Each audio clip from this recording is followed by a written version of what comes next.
Okay, so a year after 1917, the film, Pearl's back in America, right? That's fair. Because it's 1918 in this movie. It takes place in 1918. Hi, everybody. I'm Nick from the St. Paul Filmcast. Kyle Goethe here from GoetheFilmReviews.com. We're talking about the extraordinary. Is it a prequel? Is it a sequel? Have you seen X yet? Maybe it's based on your experience. If you have seen X, then this is a prequel. If you haven't seen X, then this is just a movie. Just another walk in the park. Walk in the park.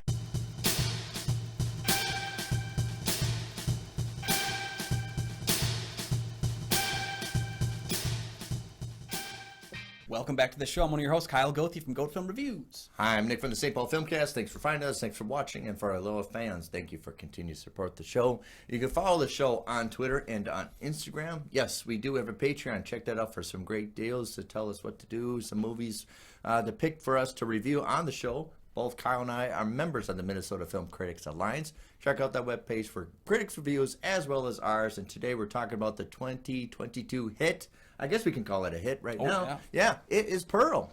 So 61 years before the events of X, we meet Pearl, who lives on a quiet farm with her parents awaiting her husband Howard, who is deployed. Pearl is lonely and ambitious to be a part of the moving pictures, and she's willing to kill to reach that goal.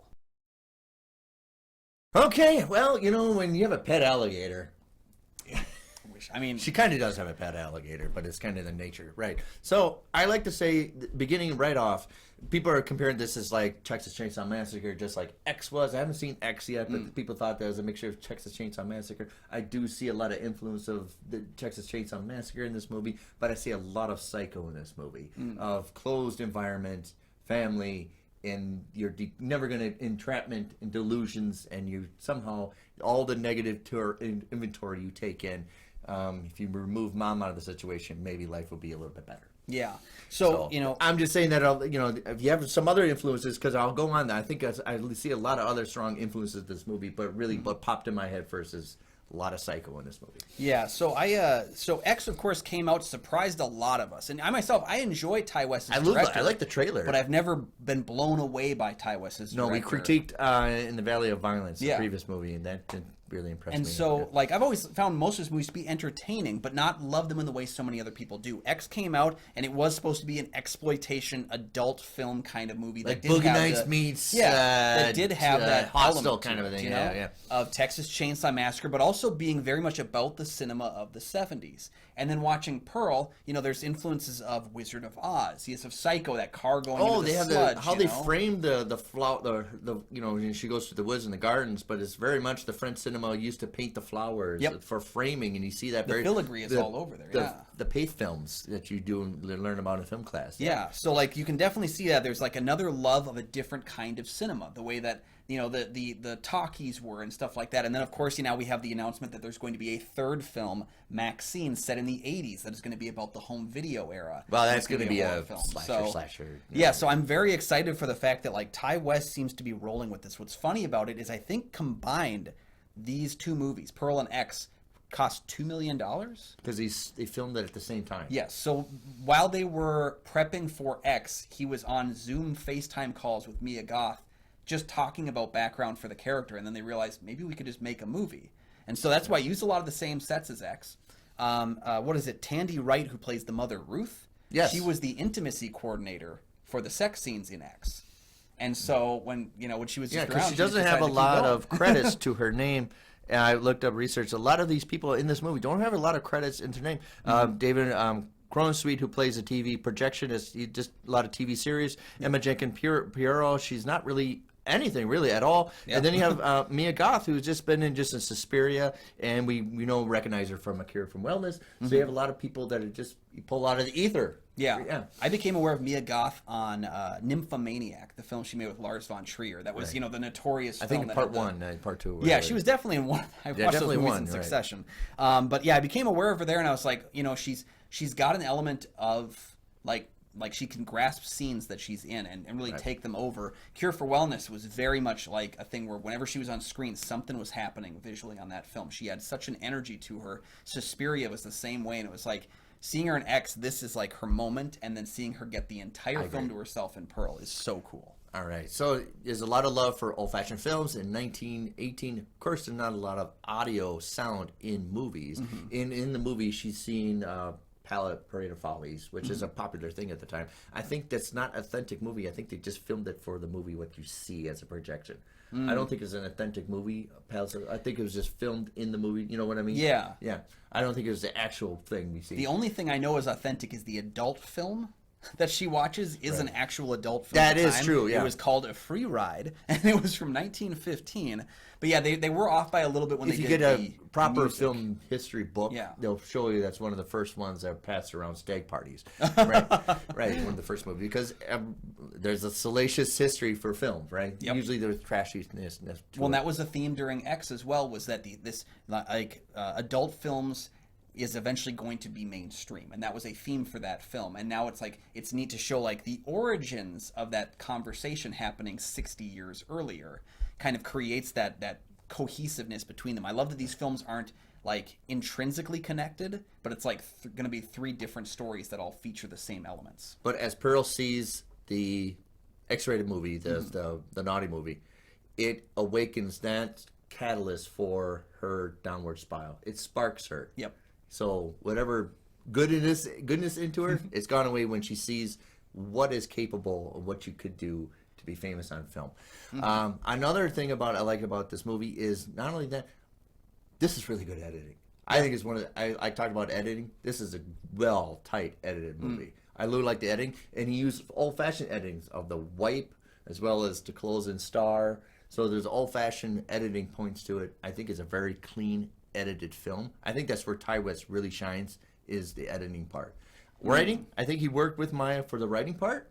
Yeah, I think I don't know if it was specific to her helping with the screenplay. I don't know if it's Maya or Mia. Yeah. Because like I said, that these were all conversations they were having for that 2-week period before they could go to set for X, because they had the COVID quarantine.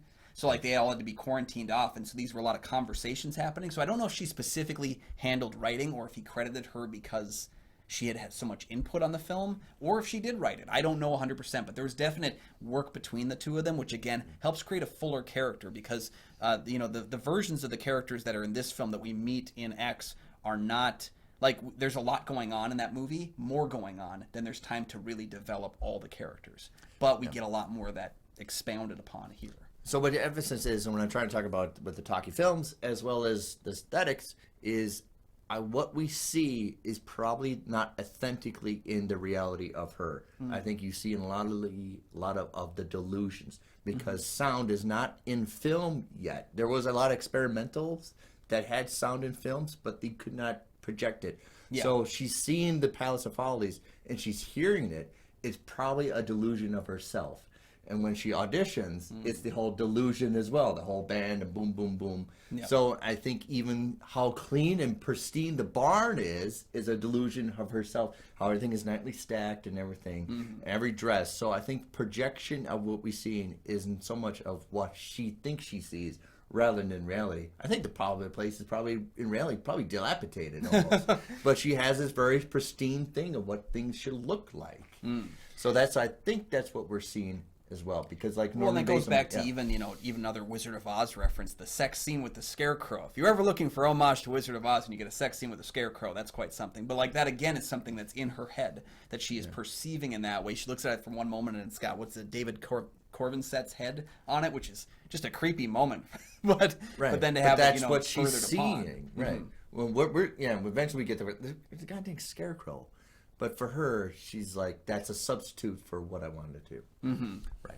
Yeah, and Pearl is a very interesting character as created in X, and having that character expanded upon here, being able to look back to her past and see that she's looking for the same X factor that is something that has been prevalent through the X film, and I assume will be prevalent in Maxine, is that looking for that X factor, wanting to be someone who's popular and beloved and seen, and knowing that she lived on a farmhouse with her two parents, and that was it. She'd occasionally get visits from her husband's sister and her husband's mother, but they were always treated as kind of like pity cases. Like, we bring you a pig because you need this, and that's help, their perception of it. They're probably being nice people. You need assistance, but her perception is, you pretentious snots that have married your brother just to be part of you, and you still still look down at me. Yeah. So a lot of what she takes as inventory for herself is probably not correct. Mm-hmm. She's not the ugliest thing in the world. No. She's not. She's actually pretty talented. She's a good dancer,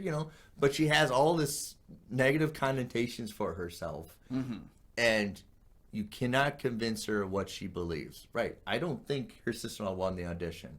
You're not going to convince her that she... Yeah, that's left open-ended, and I think that's kind of brilliant because, again, it persists in the fact it doesn't matter if she won. Yeah. Because in my head, in Mia Goth's head, in Pearl's head, she did, and she took that away from me. Right.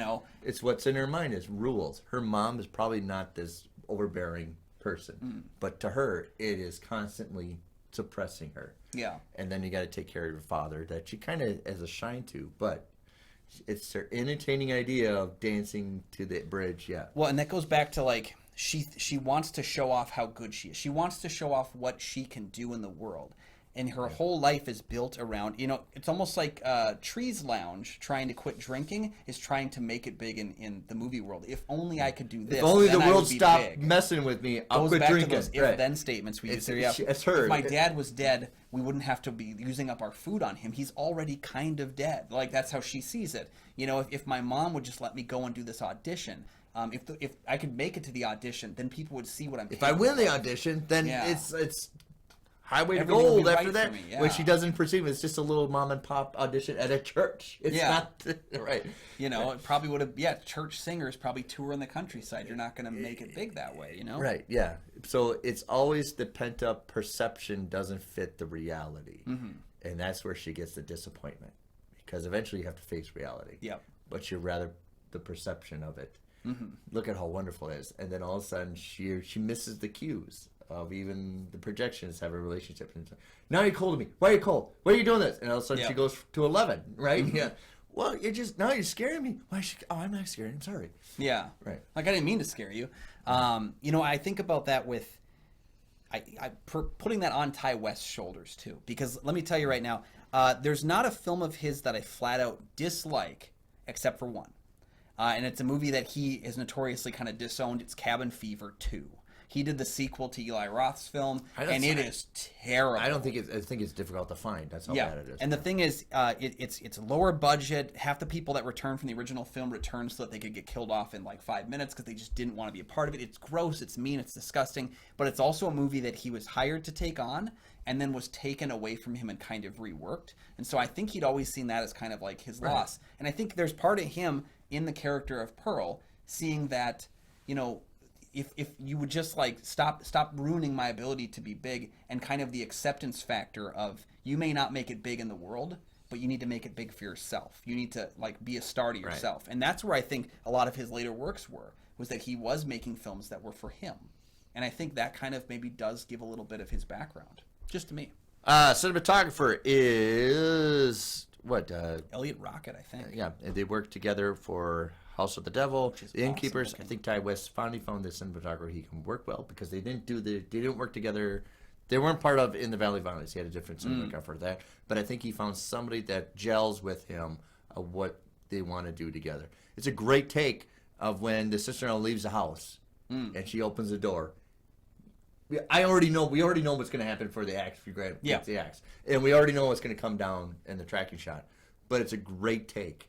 It's a great scene. They craft it well because of if they're going to really do it in the back, she has to have something in the back to protect her. But she's really doing it, and they kept with it without even taking a cut. So you have somebody that can work with you. Great cinematography, but I think the best part of this movie, I said the editing.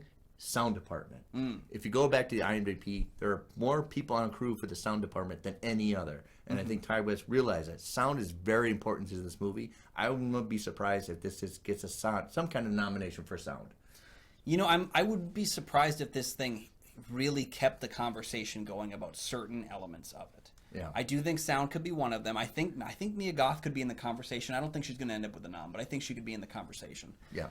Especially because of the definitely she'll nature, be the talk. I don't think she'll get something like a nomination. I'd be really surprised and really happy, but I don't think she'll get it. But yeah. But that's the nice thing that Ty West has done is that, again, I think every one of his movies I've almost liked a little bit more than the predecessor. I felt like there's an upward trajectory to everything he's done. His later works, I still think The Sacrament might be just the end all be all because he found a way to make a found footage movie really cool again. And having X out and being in my top 10 of the year still, you know, I mean, I think he's like definitely carried people with him that can lift him up and people that he can lift up. I think, but that what I like to say, that tracking shot of her going outside and chasing her with the axe, that's the signature thing that he needs to put in his movies. Something to move the camera, something that's a signature. We know, yes, that's a Ty West kind of a film, kind of a thing. And you got the cinematographer that he meets with him. You know, Marty Scorsese likes that fast tracking shot. Spielberg likes those editing things. Ty West likes to edit his own films. I think he found a right combination that was missing in a lot of other films, like in The Valley of Violence. I wanted him to move the camera more. He found somebody that could do it.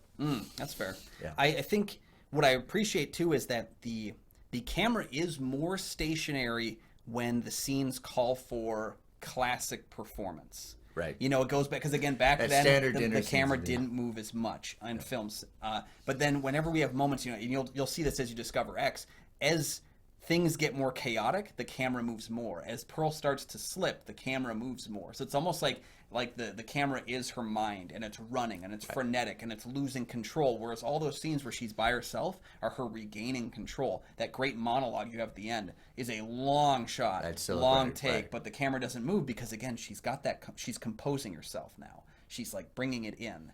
And even like the credits shot that plays over the end credits is, again, a stationary camera because she's composed again. She's got it back. And speaking about the silhouette, which is fantastic. I mean, you just said it, and you win it. But usually you want to see the reaction of the other person. You didn't need it. No. You know exactly what she was doing. It was what was so. Because she's reacting what's great though is because when you do get that response, then you get the. Well, I gotta, you know, I hear my mom calling me, so yeah. Yeah, it builds that tension, but it also makes you understand, not condone, but understand Pearl as a character. Right. What's funny about that scene is I realized I was not zoning out, but zoning in during that monologue, where I wasn't really paying attention to anything else. And then the monologue ended, and then I realized we hadn't cut. We hadn't done a shot back to Mitzi yet. Like I was kind of like lost. Like wait, what? And you don't know. It's very smooth to go into that silhouette. Very smooth come out. Very good editing. If I would nominate it for editing and sound. So yeah. Up next is we talked about it a little bit already. Our review of the movie. West had said you can't make a slasher movie without a bunch of sequels nowadays, and so he took it upon himself to make a slasher sequel, or prequel in this case, to X. And he did something completely different. And I think that is going to give this movie legs. As someone who's seen X, Pearl enhances that movie. X enhances Pearl. As someone who hasn't seen it, it sounds like you enjoyed it equally, not having seen X. It has the right aesthetic. It knows what it is, and it sells it exactly. It's the gimmick is good too. This wholesome 50s commercial with the baked pie and I'm a happy, you know. Yeah. But it's a contrast of no, she's a psychopath. Right. Yeah. I love the aesthetic. I think it has legs. It's going to get motion the more people talk about it. Yeah, and it might overshadow X. Not for this reviewer over here. It's not to mean that I don't like the movie. I've seen a lot of people that not prefer, but at least say that like Pearl blows it out of the water, and they're in love with this movie. I really liked it. And I'm going to hold my judgment until I see. We're going to probably review X in a couple of weeks. I'm going to hold judgment for it. X, for me, because of the film is so steeped in this adult film industry kind of grimy grossness, and it feels like X is having more fun with the material. Yeah. And so it's really cool knowing he's going to make a film in the teens, in the 70s, and in the 80s that are going to follow a trajectory that will each stand on their own, but not just be X2. Because that's the thing is, like, I enjoy a lot of horror sequels, but I love when someone takes a swing for something different. And would I take an X2 or a Pearl? I'd take a Pearl any day. We're questioning what a sequel is. Yeah. So the title, because we talked about Summer Party Massacre 2 had nothing to do with the first one, but it's a sequel just by title alone. Yeah. Yeah, barely thread of anything. Yeah. Right. Is this one of the best horror movies of the year? If we do 10 horror movies of the year, it's got to be in there. That's the thing about it is that 2022, it's going to be really hard for any of these horror movies to rise above because there's been so many that, love them or hate them, have been very well received. You know, you've got X, you've got The Black Phone was well received by a lot of people. You have Pearl, you have Barbarian, you have the new Scream, you have Bodies, Bodies, Bodies, you have Nope, you have The Invitation, maybe the only one of those movies I didn't like. But like out of the cream of that, but then you have things like this new Hellraiser movie that's coming out. Like this year we haven't even talked about Halloween. This year has Halloween been ends. stacked for horror films, and not only that, stacked for great horror films. I think this year I have 3 movies in my top 10 that are horror. And that doesn't usually happen. I'm a horror guy, and I'm still very judgmental about it. Not a horror guy. Yeah. I'm not going to put a movie in just because it's horror. It has to be above the rest, and I think it's a very good year overall, I'm very impressed. I understand the aesthetic. I love it. I love the emotion of it. I love the delusion of it. You understand her completely, her fleshed out characters. Not only that, the supporting characters as well. It's very intricate, tight film. Even when the dad's on the deck and you wonder what's happening, and maybe it would happen if mom didn't come from the background. And once again, I'm really impressed with the editing. I'm really impressed with the sound. And also, probably this is going to be a talk of Mia Goth probably getting more work, as well as this is a feature for a lot of people that we didn't know about. Probably going to see them later on in other stuff. This is probably their breakout film as well. Yeah, so that's the way X was for some people. We saw some people we hadn't seen in a while in that film. We're seeing some people that are new in this film that are getting that springboard again. A lot of behind the camera people. Like you have to give credit to, he got a bunch of the crew members from Avatar 2 to help him with this film because there was a production lull and this wasn't going to take much time. So he got a pretty cream of the crop crew to come over and help. And it wasn't a very well budgeted film, but again, if you believe in a vision and you can really push it forward, because remember, X wasn't out when this film was shooting. Like A24 took a risk on him and said, yeah, we'll give you another $500,000 to make a prequel movie. Yeah. Do it right. And now, obviously, before Pearl was even out, he'd already started working on a 3rd movie. So it's like, it's nice to have a studio that's willing to take risks, it has to willing be to greenlight trilogies. We had Fear Street trilogy last year. We've got a Halloween trilogy finishing this year. It's nice to see studios giving extra attention to horror directors and saying, no, we'll greenlight 3 movies for you. And it's very, very entertaining to see a movie that's so different than X, but exists in the same world. I really enjoyed this movie. Yep. I love it. Yep. It'll probably stay among my top 10 horror movies of the year. We'll see. I'm very curious to see how you're going to feel about X next time we talk. Yeah.